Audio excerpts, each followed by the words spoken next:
Frontline Financial Services offers affordable tax preparation with the maximum refunds you deserve.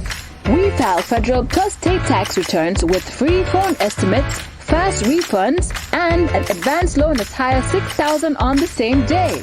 Your documents can be received through text, email, or WhatsApp, and you can take advantage of our mobile and virtual filing services. Call or visit our website today and let us earn your business. Frontline Financial Services.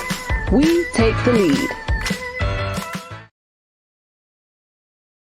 When leaving your comfort zone for better opportunities, you're sure to encounter unforgettable souvenirs. Whether it was the difficulties you faced or the joys you embraced, your story can guide someone else ready for the race.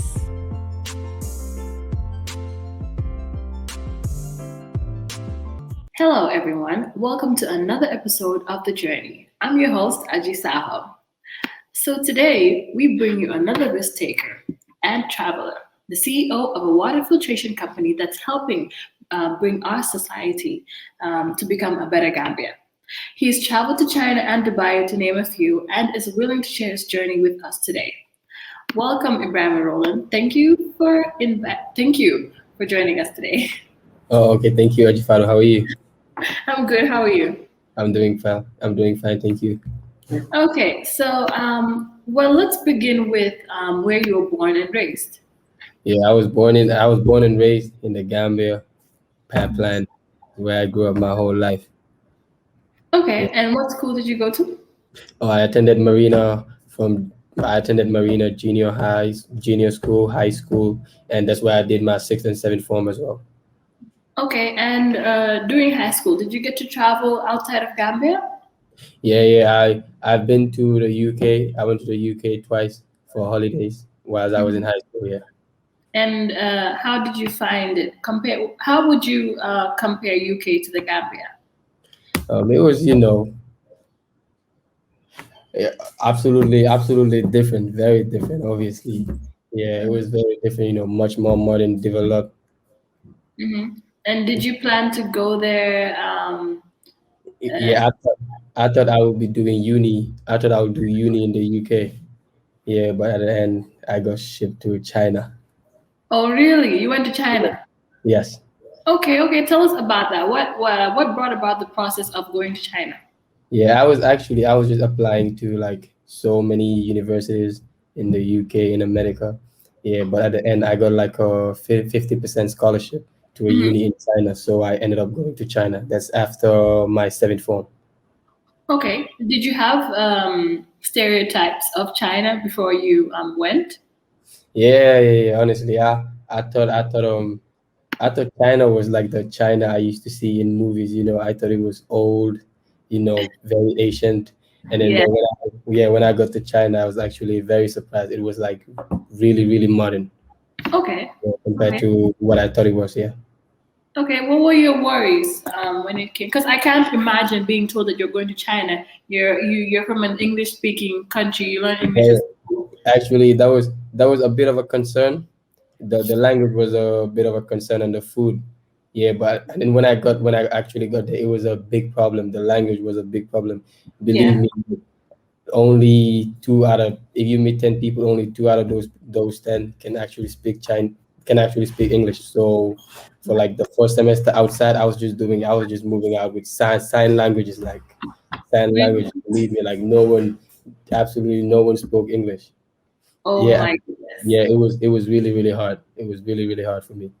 What about the university that you went to? Were you taught in English?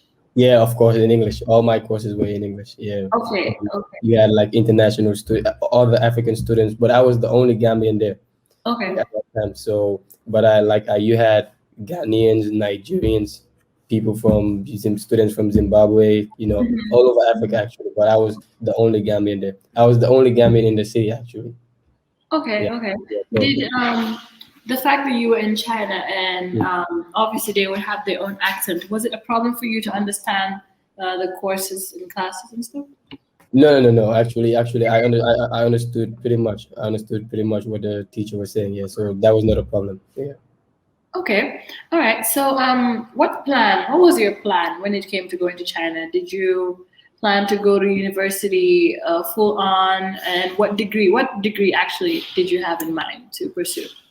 Yeah, actually, I was gonna just like I studied economics. That was my plan to go China full time. But yeah, I didn't even think like I'll be into I would dive into business as I am right now. I thought I Mm-hmm. was just gonna go school and come back. Yeah, Mm-hmm. but when I went to China, things just changed. Everything changed. Okay. Well, okay. Let's do this. Give me a day description of your life in China. What was it like for someone Like like me who's never been there? the first you mean like math because it changed though. The days changed as time went on. Okay. Okay. Okay. Let's talk about your first year then. My first semester. Oh, well, when I arrived China, I think it was late because I arrived like 2 months late or probably a month late. So it was Okay. October. It was October when I got there, and it started to get cold. Yeah, so I had morning classes, but believe me, I missed like half of my morning classes because it started to get cold, and I'm from Gambia. Remember, it's like 30 degrees here, and then I go there, it's like 6, and then it's starting to get to 0. So I'll sleep till like 1 o'clock. I'll wake up. Yeah, so my roommate was a Ghanaian. He would actually help wake me up. Then Mhm. we'll go to class. From class, we'll come back, eat, go to class again, and then actually, them Ghanaians, they were like really, really disciplined, very, very disciplined. So they will Mhm. go study, and then me, I'll just head to the city or head outside, go make new Really? friends. Yeah. Nah, And they were really disciplined though. Like the other international students compared to me. Well, really? nah, yeah, exactly. They were very, And very. you were on your scholarship at the time. Yeah, yeah, yeah. At that time, I was on a 50% scholarship. Okay. Yeah, Okay. 50% scholarship. And the rest, was it being who was paying the rest? Was it you Oh, or no, no, no, no. At that time, the first year it was like my family. Yeah. okay. Okay. So how did your studies end up going after that semester? Was it the same? Did you adapt or Yeah, after that semester, I adapted. I started going to every class, and then because I was the only Gambian, so sometimes I'll hang out with the Ghanaians because we're all from West Africa. But sometimes I'll also hang out with the Somalians and the people. That's when I realized there's a country called Somaliland. Yes, I'll actually hang out. So there's Somalia and there's Somaliland. I never knew that. yeah? Yeah. So Where's Somaliland? what? Where is Somaliland? Like I think it's on top of Somalia. Oh, okay, okay, okay. Yeah, but I don't think they're like internationally recognized, but it's a country, Mm-hmm, so mm-hmm, I will hang out with them because they were Muslims as well. So mm-hmm, you just had the African boys. Sometimes I'll hang out with like sometimes I'm with the Chinese, sometimes I'm with the Ghanaians, sometimes I'm with the Muslims from Somaliland. mm-hmm, mm-hmm. Okay. Yeah, So, the fact that you're a Muslim, from Gambia, going there, was it difficult to find people? Well, not obviously you find people from Somaliland. Was it difficult to um, stay within like the principles and morals of your religion, being in the whole not in a Muslim country? oh, it was hard. It was very hard to be honest. Man. Maybe I would even say that you have some times where I actually drifted apart, but Yeah, it of course. was, it was absolutely hard. The Chinese people, the majority of the people there, they don't like believe in God. Honestly, if you go to China, all they want to hear about is like business, money, and that. So in China, Hmm. like I would never ever hear anybody talk about God.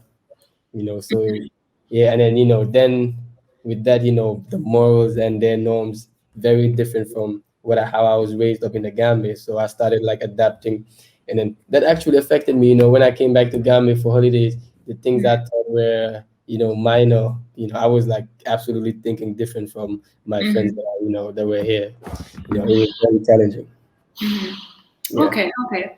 Well, so how long were you able to stay in China? yeah. I was in China for 4 years. 4 years. Yeah. Okay, well, let's talk about the livelihood there when it comes to being a person of color. Apart from the international student you met there, were there any other people like just were there? Well, okay, let me ask this question: did you face any type of discrimination or racism because of the color of your skin? Yeah, yeah, yeah, yeah. Definitely. Though the truth of the matter is, the Chinese people, they love white. They Mm-hmm. they they just love like white people. So, and then so for example, if I'm searching for a job, if I apply for a job and a white man also applies for a job for like an English teaching job, they're definitely gonna take the white man over the African because Mm-hmm. immediately you're white, they believe you speak better English, you're a better person, you're from like a rich country and all. It doesn't matter where you're from. If you're white and you're from Gambia or any other country, it doesn't matter as long as you're white. Yeah. Mm-hmm. And then maybe some other people, but after I just learned like other people will call this racism. For example, there's so many times where they ask me why I'm black. Is it because I don't shower, or is it because Mm-hmm. the sun in Africa is like hot? So most of them actually believe that I was born white, but because the sun in Africa was so hot, that's why I turned black. But at the end, you don't blame them because like imagine you meet a person Mm-hmm. a person that has never seen a black man in his or her life. You are like the first black person they're seeing. So they actually wondering why are you black. So Mm-hmm. a whole lot of times I get Chinese people coming, touching my skin, Oh wow. trying to take the dirt off. They think, it's the dirt that's What? making you black. Yeah, touching my hair. The first time I went to have a haircut in China, I had like the whole salon come and they were actually touching my hair. The What? whole like people coming from outside to take pictures and yeah. What? Are you serious? Definitely, because you go to some places and you're like the first black people they've ever seen. So I was yeah, actually just about to ask because we've seen it all over social media. A black person yeah. will be walking around China and They'll be somebody, taking pictures. yeah. They'll be taking pictures. Yeah, I So get that a lot has happened to you. after you get every single day. After you get used to it, after it's like it's normal Okay, because I guess you won't see it as rude. You're. It's like us seeing a white person for the for the first first time, and time. then they're running after you saying "tubab." You're running after the "tubab" Yeah, too. yeah, of course. They'll call me what now my Chinese right. They call me white golden, like foreigner, black man. Wow, And yeah. wow. Okay, did you have to set any type of boundaries when it came to those type of problems to get yourself through it? Um, actually, nah. For me, I just got used to it, man. Hmm. I'll just be like, it is what it is. So Yeah, yeah. You're in their country, might as well just deal with yeah. it. Well, an opportunity comes. Let me tell you a story. One time we traveled to like we traveled to another city that it's like a less developed city, and then we were Mhm. in the mall, my friend and I, from Ghana. So I have a kid come to me and he's like he wants to take a picture. I'm like okay, then he's like I'm like okay, just like pay us $1. And then he Mhm. actually pays us $1, and then he goes and calls like so many other people. So I'm like, damn, I Really? should start charging for pictures. You know, Believe me, and then that day we probably made like $20 or $30. Believe me, Seriously? just to take pictures with us. Well, I'm glad you found a way to benefit from it. I guess, yeah, You kind of became a celebrity there when yeah, for when you real though. I That think was it's important. It's important to try and see a positive side of although it might it's a big issue, the fact that you're already in that situation and you can't do much about it. I'm glad that yeah, you you can't do anything about it. Yeah, found the yeah. And positive. then, and then as an African, they think that like we're from them Africa they show on they TV. show you in TV where you Yeah. have like all these people pairs everywhere really Hmm. big. So immediately I tell them I'm from Africa. Yeah, they be thinking, yeah, that's where I'm from. Like Hmm. I'm from a place with no electricity, no, just like. But after when I come to Gambia as well, and then everyone thinks China is where they be eating lizards, and so I'm like, wow, the media just makes Yeah. everyone think, yeah, We that's just where believe the media. yeah. We just believe the media. So, would you say when you were going to China, after the 4 years, you achieved the goal you went to there for? Yeah, I finished school, so Oh, you did. yeah. What did you? Economics. My ceremony is supposed to be like in July, this July. Oh, in July. Yeah, Okay, so you're graduating with a degree of economics. economics. Yeah, Okay, that's wonderful. Congratulations. appreciate it. Surprise, huh? Not surprised. I'm just proud. Appreciate it. Okay. So, as the CEO of Safro, a water Yeah. filtration company, what inspired you to start such a company for Gambia? Yeah, at the like after my first year in China, I got into like so many things. Like I wouldn't even go to class because I had to actually make money because I had to pay for my tuition because Okay. my scholarship. I lost my scholarship because the first semester I was sleeping. So I lost my scholarship. So yeah, so every year I had to pay for accommodation, tuition, and all that. And it was hard. So that's when I started. At first, I actually started bringing in. I brought in like a whole lot of students from Gambia to China, and then I would charge a service fee. So Really? and then yeah, all I had to do is, to be honest, I just open my laptop or go to the school, take their documents, apply for them, and after I would charge like $2,000, $3,000. So I try to make sure to get like five, six, seven people, and then they'll pay me, and then I'll actually bring them to China. But it's hard because once you bring them, like they're like your responsibility. If they get into any trouble, and they will be calling you, the parents will be calling you. So it was too Wait, much wait. stress. That's Were what I was you doing bringing them for school or for school. for school? Really? Yeah. So at the start, I was like the only Gambian in my school, but after the first year, it was like three of us. Okay. Yeah. Okay. I just apply for them. I apply for them, and then I get them I fill the application for them, and then they get like an admission, and they pay me. I call it my service fee. Yeah. Just like Okay. So you just help them. You help them. yeah, yeah. Yeah. Yeah. You know what? You're a businessman from day one. Yeah, so I was doing that. I was also selling shoes. Hmm. I was selling shoes. I was selling belts. I would Hmm. just flip. I used to see everything as an opportunity to make money though, because I had to make money. And then Hmm. was the surrounding as well. You have the Ghanaian community. They always about their thing, and the Chinese people. But the Chinese people though, they were just like dedicated to their work. Hmm. Yeah, just study 24/7. Their work ethics, it was like on top. Like they will Hmm. work 24/7, whether it's at work or school. Yeah, Hmm. that's something I guess I learned from there. Maybe Yeah, I was actually about to ask, did it inspire you to push harder? definitely, definitely. They own all the Chinese people be working 24/7. Like they have no life, literally no life. They don't like Wow. you barely see a Chinese be like, I'm gonna go check up on my other Chinese friend and just go Mhm. there have a chat. Never. Maybe if he or she goes there, they're gonna go work or you know, they do Really? not have a life. Absolutely. Did that make you question yourself and your work ethic? Because as Gambians, we're not like that. Definitely, definitely, definitely. I was actually surprised though. For example, like when I just went to China, how people my age were thinking and how organized they were.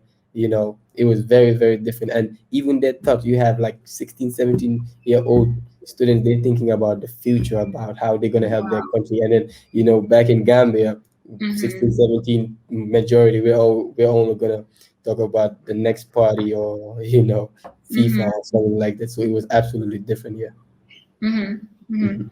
So, uh, you started the business when you started the businesses because you had to obviously pay for yourself.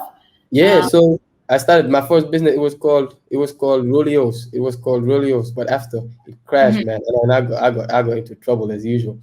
It Oh, was it was called it was called Rolios, but I brought in probably 7, 8 students to China. 8 students maybe, like wow. 8 Ghanaians to China. Yeah. Hmm. Yeah, that was my first year. So, what was your next business?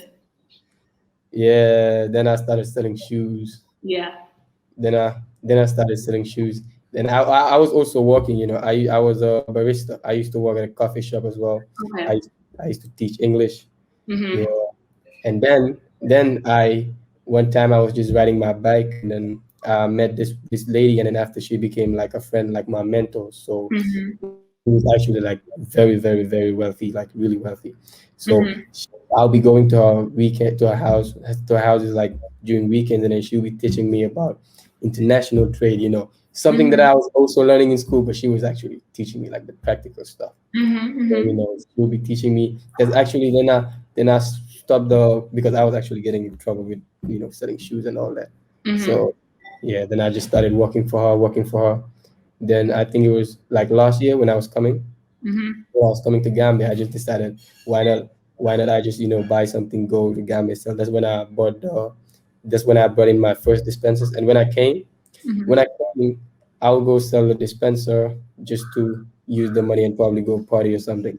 But Mm-hmm. then from the feedback I was getting, then I realized, access to clean water is actually a problem in Gambia. Mm-hmm. Because I'll go sell it to someone, yeah, and then I'll see how much money they will be saving at the end of the year. And the kind of feedback I was getting from people that actually made me look way more into water, did my research, and then I found out it was a big problem and there was like a big gap in the market, which Mm-hmm. now closed. So that's what brought about Safro.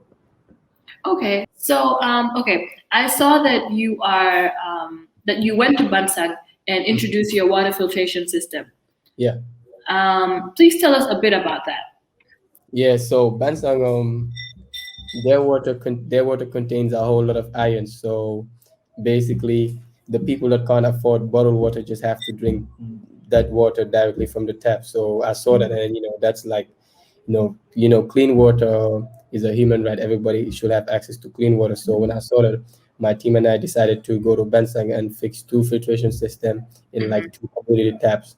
So now, people, if you go to that tap, you can have like pure water free Mm-hmm. of charge. Yeah. Mm-hmm. Okay, that's really nice. And since I know that your filtration system needs to be replaced, right, every 6 months. Yeah, depending on usage, every 5 to 6 months. Okay, and how would that be But working for for Samsung, maybe every 4 months. Yeah, I'm gonna change it for them for free. Like Okay, they don't have to pay anything. that's wonderful. That's wonderful. And okay, so let's go a little bit back to you going to school in China. Mhm. So you've been away for 4 years. What did you not notice before about Gambia that you realized once you came back home? Right now, oh, I see Gambia. Gambia is like an opportunity. Like there's so many things to do here. Like it's like there was this one time I was speaking with a Chinese friend and then he told me, "Oh, you guys are living like on top of a mine, Mm-hmm. our mind like with gold and everything under, and you guys do not realize it. Right now, I see that like so many things to do in Gambia. But Mm-hmm. yeah, but I think when you've not left Gambia, yeah, and you're just Mm-hmm. in Gambia, you do not see those opportunities. You only start seeing them once you leave and come back. Mm-hmm. Mm-hmm. Definitely. Okay, and do you have any plans of going back to China? China. Yeah, because right now we're not allowed to go back to China. You mean to go stay, like live in China again? Well, with whatever plans that you have. No, no, no. I'm not. I don't think I want to live anywhere else. No, I just want to leave Gambia. I just want to live in Gambia now. That's nice. Yeah, So definitely. that's wonderful. So what other places have you gotten to travel to? Oh yeah, my last travel was to Dubai, and that's the reason why I don't want to leave Gambia no more. Really? Yeah. What happened in Dubai? Oh, it was horrible. I got stranded in Dubai, and then that's why Really? they're like no place like home. In Gambia, if you're stranded, and no matter what happens, Yeah. you'll have a place to live. You'll have food. Yeah, and then in Dubai, I experienced like the other part of life. But what don't kill you makes you stronger, though. But True. I hope it don't. I don't want to ever feel like that. I don't want that experience no Of more, course. like ever in my life again. Yeah. Of course. Well, if you don't mind me asking, what was your reason for traveling to Dubai? No, no, no good, no good reason at all. But No all good right. reason. Yeah, but I actually had a work in Dubai. I actually worked in Dubai after though. I worked for a month. Yeah, Okay. but yeah, I ended up getting. I don't know. I had a problem at my job. I didn't. I, Hmm. di- I didn't. I didn't get paid and all that. Yeah, Hmm. which just added to my problems, to my troubles. Hmm. Hmm. Well, we've learned the lesson that there's no place like home. Definitely, definitely. Okay. So, what plans do you have for the Gambian community? Yeah, actually, by 2028, Hmm. Safro, we're trying to provide access to clean water for everyone in Gambia, and Hmm. then like at the end of summer, we'll also be in Senegal.